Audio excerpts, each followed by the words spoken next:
জল থই থই মেছেদা বাজার। বৃষ্টির জল ঢুকে ক্ষতিগ্রস্ত মেছেদা বাজারের ব্যবসায়ীরা। বৃষ্টির জলে জলমগ্ন মেছেদা বাজার। কোলাঘাটের মেছেদা বাজারে প্রবল বর্ষণের জেরে কোথাও হাঁটু সমান, কোথাও হাঁটুর নিচে জল। বৃষ্টির জমা জল ঢুকছে বিভিন্ন দোকানে। ক্ষতিগ্রস্ত হচ্ছে ব্যবসায়ীরা। তবে মূলত নিকাশি ও ব্যবস্থার কারণে বেরোচ্ছে না জল। বারবার গ্রাম পঞ্চায়েত সহ প্রশাসনিক আধিকারিককে জানিয়েও কোনো সুরাহা হচ্ছে না বলে জানান ব্যবসায়ীরা।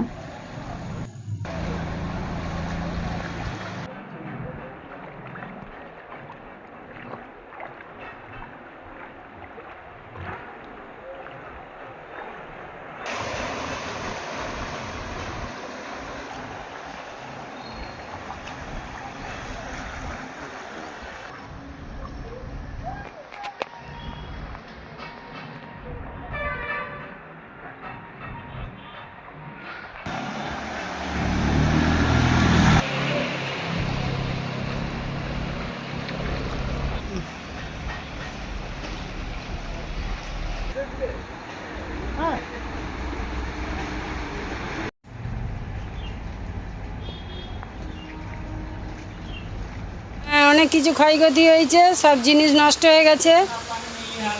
এত দেরি করে দোকান খুললেন কেন? বৃষ্টি পড়েছিল, বাড়ি থেকে ওখানে রাস্তায় জল।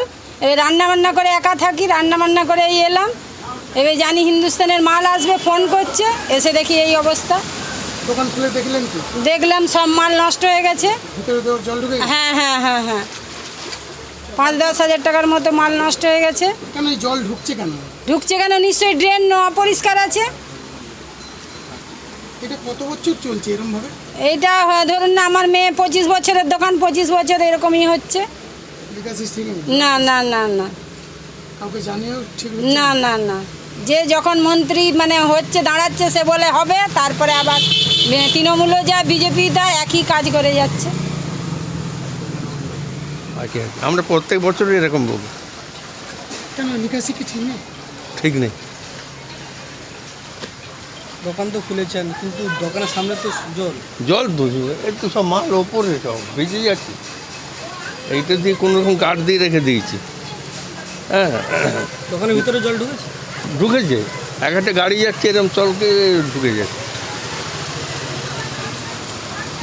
ক্ষয়ক্ষতি তো হয়েছে। প্রচুর ক্ষয়ক্ষতি, প্রচুর। রাত্রেবেলা ঢুকেছে ওরকম। কী করবো, কিছু তো করার নেই।